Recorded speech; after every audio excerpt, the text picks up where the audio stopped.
Welcome back to Faith in Cigars. I'm Pastor Mike, and so, hey, we're going to bust a myth today. And now this is going to be a short video, so I don't want to. We can't dive into deep. I'll provide some links in the comment section or the description of this video. So is Christmas pagan? And we're going to bust this myth right out of the park. Before I do that, I wanted to just share. So smoking cigars is a lot more than just smoking cigars, right? It's actually a hobby. And so what I did, this is what I did. Now they have cigar dossiers that you can buy off of Amazon. And what you do is you take the label and you glue it in, and then there's spaces to write like what you thought about the cigar, the price point, where you bought it, the date. Well, I created a spreadsheet long before I found the dossier that that captures all that data. And so what I did then is I went to Hobby Lobby and I got a scrapbook, and cute little story. I was in a church in Reading, and this little girl wrote on here, "Keep smiling." So I kept it. And so, but so what I did is I just took the labels, totally hodgepodge, by the way. I mean, these are just no particular order. And so I just started putting them in there, and so there's about 200 labels in here, give or take.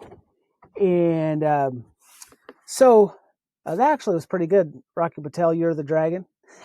So anyway, that's how I do my hobby and how I keep track of it. And I try to learn about cigars as I go. I'm not, an expert by any measure. I kind of been thinking I'd like to try to become a tobacconist. I mean, why not? Maybe if I win the lottery, I could open my own cigar lounge someday. But I think it'd be cool to learn about it. I mean, I know to be a retail tobacconist, you have to actually work in a cigar lounge or a cigar, place that sells cigars, and that's not within the purview of my life right now. Maybe when I retire in 20 some odd years. Okay, so let's bust this myth. And now I'm not in my mobile cigar lounge. By the way, my mobile cigar lounge died. The Suburban took a crap, and instead of investing the money to get it fixed, I just bought a new car. So very expensive. But so I'll be recording my first episode in that hopefully soon. Much smaller car than the Suburban, but anyway, what I'm going to use it as the profile as we talk about this is Christmas Pagan. We're going to use a very religious cigar.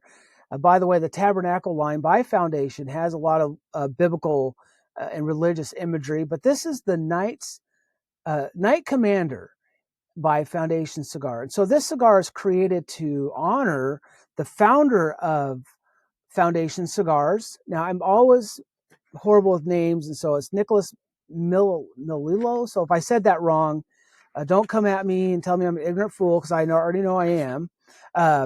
But he was knighted with this prestigious knight award called the Knight Commander of the Ethiopian Star of Honor. And so this honor was established in 1889. And so the mission of this cigar, so it is pricey, but the mission of the cigar is to help and aid the Ethiopian church. So 100% of the net proceeds go to the Royal Ethiopian Trust, and that trust aids churches, helps preserve historical artifacts in Ethiopia, and it gives scholarships to Ethiopian students. So it's a worthy line.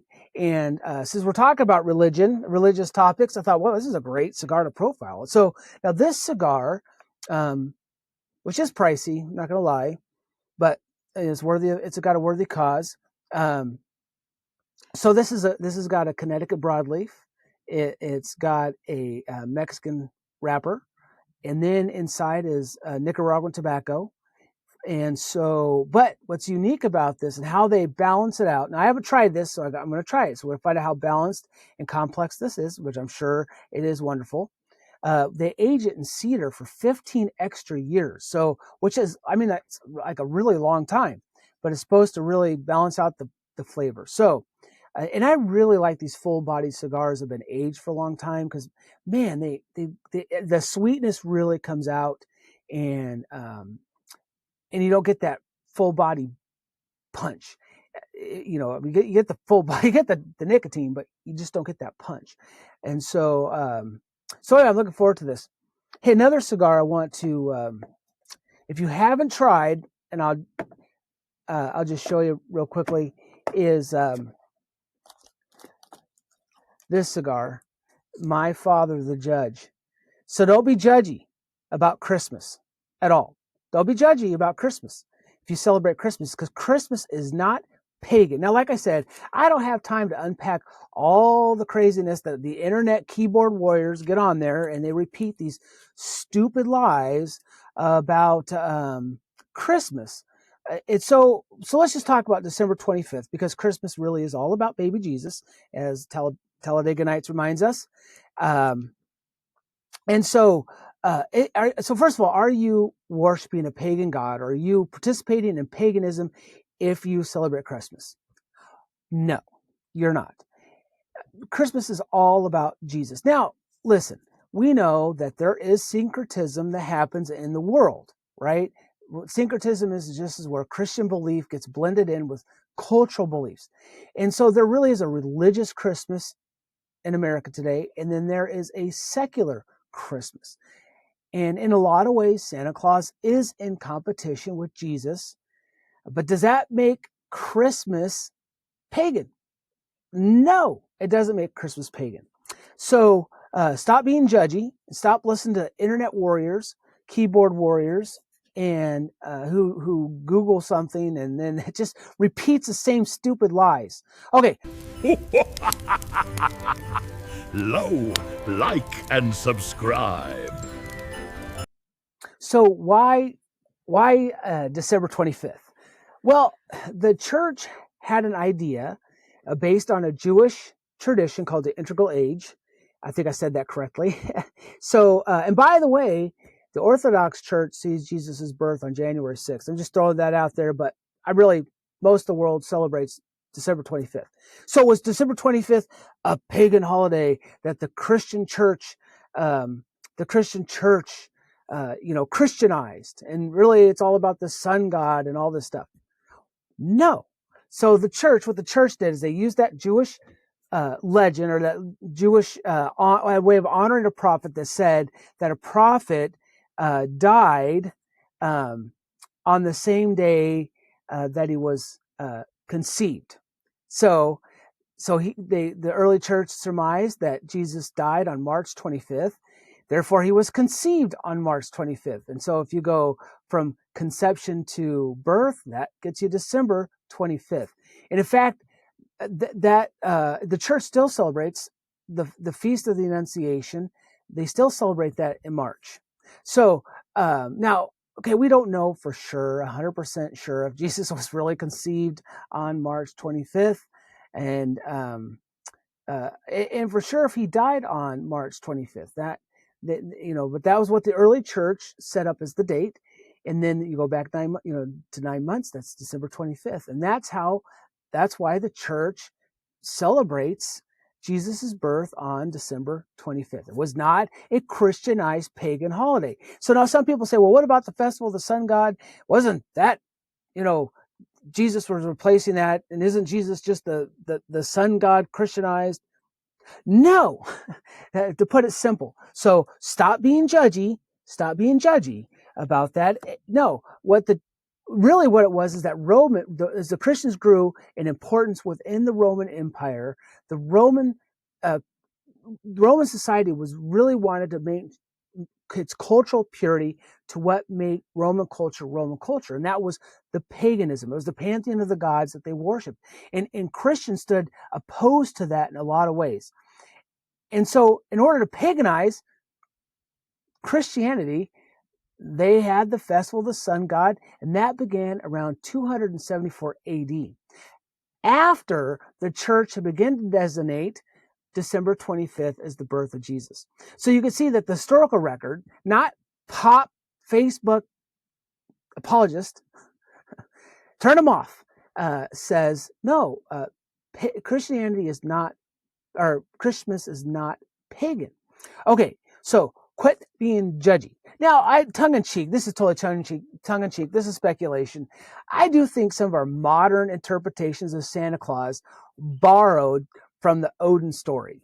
Now, but at the same time, Santa totally has its origin and its roots truly is Christian. It's based upon St. Nicholas, who, according to church tradition or legend, urban legend, whatever, threw bags of money into the windows of poor children.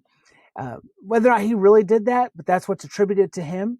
That's what gave rise to the whole Santa mythos. We all know about Coca-Cola and monkey wards, and that gave birth to our modern expression of Santa Claus. But I really think that modern description in view of Santa Claus, especially his reindeer, harkens a little bit back to Odin. But that's totally tongue-in-cheek. So is Christmas pagan? No. It's all about baby Jesus. And we worship Jesus. So now why is Christmas so important? Why do we take the time to worship, or why do we take time to celebrate Christmas? Why the festivities and the lights? Well, I personally think the festivities and the lights go back to the way that the church through the ages celebrated Christmas.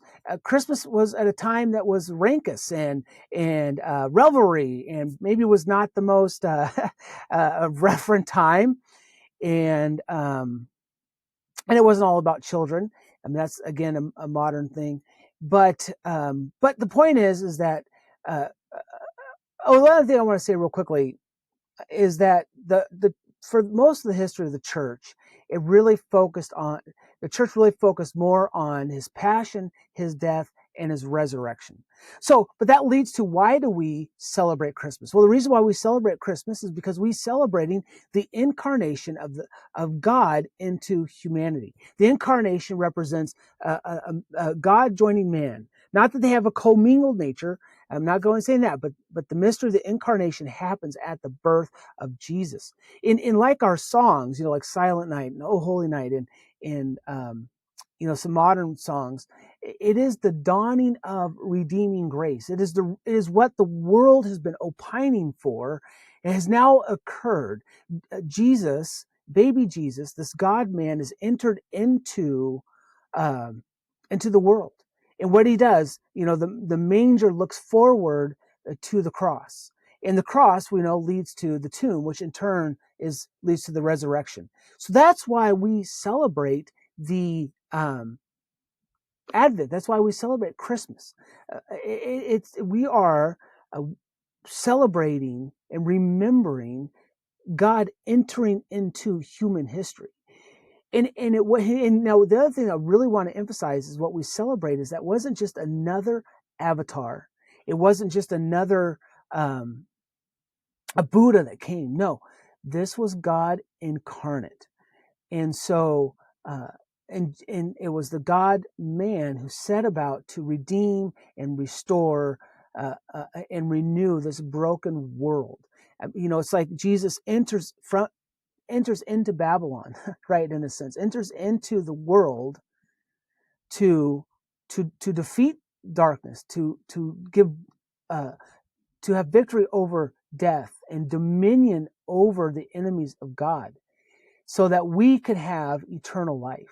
That's what we celebrate at Christmas. So Christmas isn't pagan, so stop being judgy. Actually, you could be judgy. You can judge those idiotic internet apologists who say the stupidest things. It's like people saying that the King James Version of the Bible is the only true version. Now, don't get me going on that, because that's a whole nother rant. So anyway, stay smoky. I hope you enjoy your Christmas season. And just remember, Christmas isn't pagan.